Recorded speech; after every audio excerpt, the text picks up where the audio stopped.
you spoke about putting things in place and surrounding yourself with the right people. And I think those are lessons that just go all throughout life. So, what are some of the things that you put in place that helped you to facilitate your dreams and aspirations? And let's start there. Just start with the things that we got into place. Yeah, so some of the things that I had to put into place were priorities.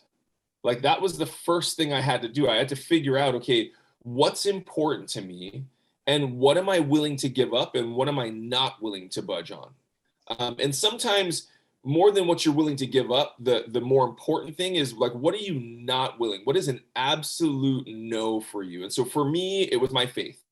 My faith was something that I was not going to budge on. My family was the next thing that I was not going to budge on. And then my dream and track and field and all that stuff kind of came third.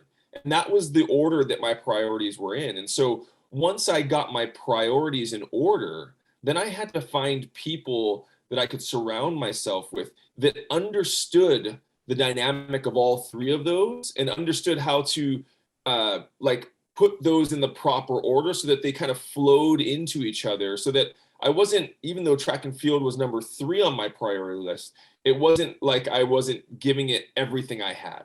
Does that make sense? I mean, it was kind of like, Mm-hmm. I think of it as like a waterfall effect. So you have a pool at the top, and when that pool, it was my faith pool, when that pool is overflowing, because I'm doing all the things I need to be doing there, it's just naturally going to make me a better husband and a better father, right? Mm-hmm. And if I'm doing all the things I need to do spiritually, faith-wise, and I'm doing all the things that I need to do for my family, my wife is happy and she's taken care of, my kids are happy and they're taken care of, dad's home, he's a part of their life, all those types of things, then that naturally, when I would have to leave to go to a track meet, my wife knew that she was my number one priority, right? And when I had to go away and I would fly out on the last flight to get me in, sometimes the red eye, I'd fly to New York on the red eye, get there at 5:30 a.m., hit my hotel, shower, change, go straight to my appearance, whatever it was, turn around, be back on a 10 p.m. flight that night to come back home to the West Coast, right?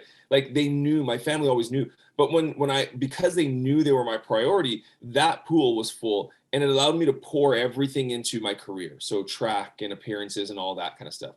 And if any of those things weren't being taken care of, they would become a distraction very easily. And if those become distractions, they're going to be pulling you away from getting closer and closer to your goal. And so that was number one. I had to really figure out, how do I prioritize all of the things that I have going on in my life so that all of me can be dumped into this dream of winning an Olympic gold medal.